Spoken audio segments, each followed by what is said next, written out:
आप देख रहे हैं लोकतंत्र प्रहरी।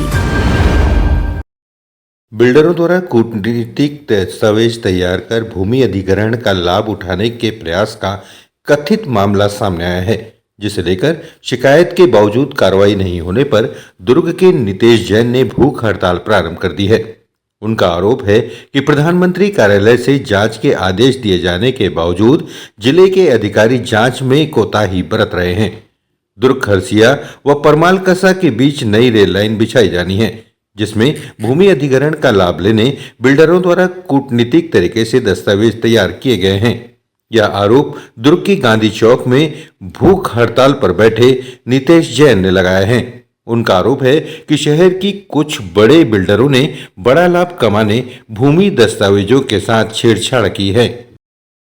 Rice mill association Chhattisgarh rice mill association के अध्यक्ष कांतिलाल बोत्रा और बड़े बिल्डर सजल जैन और विश्वास गुप्ता, इन लोगों ने बैक डेट में तत्कालिक पटवारी और तहसीलदार से मिलीभगत करके हमारी फर्म की जमीन को, जो कि एक तहसीलदार द्वारा फर्म की जमीन का खाता विभाजन का अधिकार नहीं होता, उसके परे जा करके 5,000 टुकड़ों 5,000 स्क्वायर फीट के 45 टुकड़ों में खाता विभाजन कराया, जिससे उनको 100 करोड़ का मुआवजा मिलने की उम्मीद थी। लेकिन उन्होंने फर्म के पार्टनर मेरे भाई रुपेश जैन को बिना शामिल किए हुए बैक डेट में जा करके सरकारी दस्तावेज में खूब रचना करते हुए यह खाता विभाजन कराया, जिसकी शिकायत मैंने 20 अगस्त 2024 को तत्कालिक कलेक्टर को की, राज्य सचिव सोनमणि बोरा जी को की। तब उन्होंने कलेक्टर को जांच के निर्देश दिए, जिस पर उन्होंने एसडीएम को जांच करने का बोला गया। लेकिन 6 महीना 8 महीने मिलने के बाद सिर्फ केस रजिस्टर करके पेशी पे पेशी दी गई। उसके बाद मैंने पीएमओ में ऑनलाइन कंप्लेन की, तब वर्तमान कलेक्टर ने उसको फिर से 3 केस रजिस्टर करके जांच करने का जिम्मा दिया गया। और इस संबंधित में इन तीनों रिद्धि सिद्धि बिल्डर के संबंधित और कांतिलाल बोत्रा की भूमि के खाता विभाजन के संबंध मैंने सूचना के अधिकार में जितने भी जरूर दस्तावेज मांगे गए, तो तहसीलदार कार्यालय से मुझे जवाब मिला कि यह कागज़ हमारे कार्यालय में उपलब्ध नहीं है। तो मैंने कहा कि यह पूरा खाता विभाजन ही फर्जी है, इसलिए इस पे जांच बैठाई जाए। तो कलेक्टर साहब ने वर्तमान तहसीलदार को तत्कालिक तहसीलदार और पटवारी से जांच करके प्रतिवेदन देने कहा। प्रधानमंत्री कार्यालय से किस तरह के निर्देश दिए गए? प्रधानमंत्री कार्यालय द्वारा पहले ग्रुप तहसीलदार को कंसर्न ऑफिसर बनाया गया। तो वर्तमान तहसीलदार ने बोला कि चूंकि ये एक तहसीलदार दूसरे तहसीलदार की जांच नहीं कर सकता, इसलिए आप कलेक्टर के पास जाइए।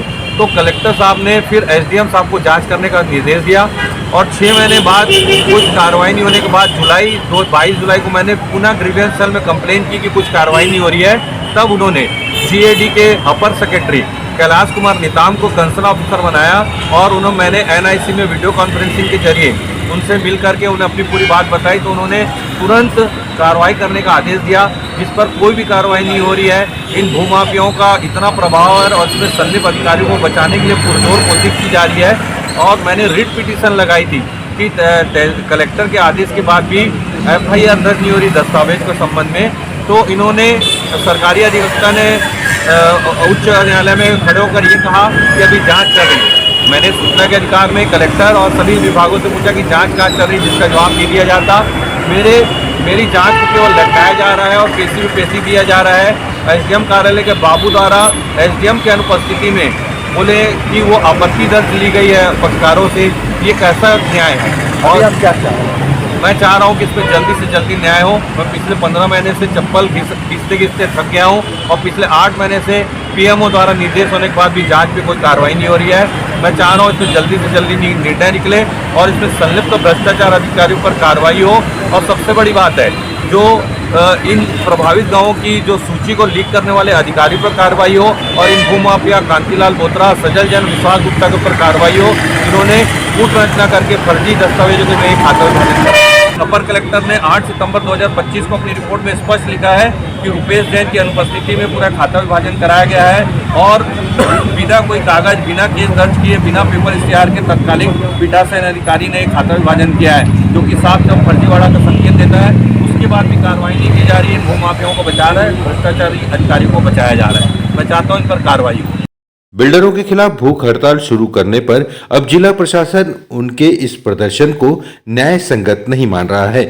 ऐसे में नीतीश जैन ने साफ कर दिया है कि अगर प्रशासन द्वारा उन्हें जबरिया भूख हड़ताल से हटाया जाता है तो वह जेल की सलाखों के पीछे से भी अपनी भूख हड़ताल जारी रखेंगे। मुझे अभी दुरुक थाने से कुछ पुलिस वाले आकर के बोले कि आपके पास विधिवत परमिशन नहीं, आप भूख हड़ताल नहीं कर सकते हैं। मैंने उन्हें बताया कि मैं एसडीएम कार्यालय दुरुक शहर उत्तम दुरुक सर की कोर्ट में गया था, विधिवत आवेदन प्रस्तुत किया तो वहाँ पटेल बाबू ने स्पष्ट कहा कि हम भूख हड़ताल की परमिशन नहीं देते हैं, आप एक ज्ञापन दे दीजिए और ज्ञापन के आधार पर आपको जो करना है कर सकते हैं। मैंने ज्ञापन दिया है और दुरुक कलेक्टर में आवक जावक शाखा में मैंने अपना पूरा विधिवत पूरा आवेदन प्रस्तुत किया गया है। मेरे को लग रहा है कि ये प्रेस रिपोर्टर लोग इन लोग के जाने के बाद पुलिस वाले मेरी भूख हड़ताल समाप्त करने की कोशिश करेंगे, ये पंडाल यहाँ से हटा लेंगे। मैं निवेदन करता हूँ कि मुझे न्याय मिला जाए और अगर मुझे गिरफ्तार किया जाता है तो मैं जेल में जाने के बाद भी अपनी भूख हड़ताल अनवरत जारी रखूँगा जब तक मुझे न्याय नहीं मिल जाता। धन्यवाद। तो जो खरसिया रेलवे लाइन है उसको जो अधिग्रहण होना था उसे लेकर बड़े बड़े भूमाफिया इसमें सक्रिय हुए हैं। अब देखना होगा भूख हड़ताल प्रारंभ होने के बाद जिला प्रशासन किस तरह का निर्णय।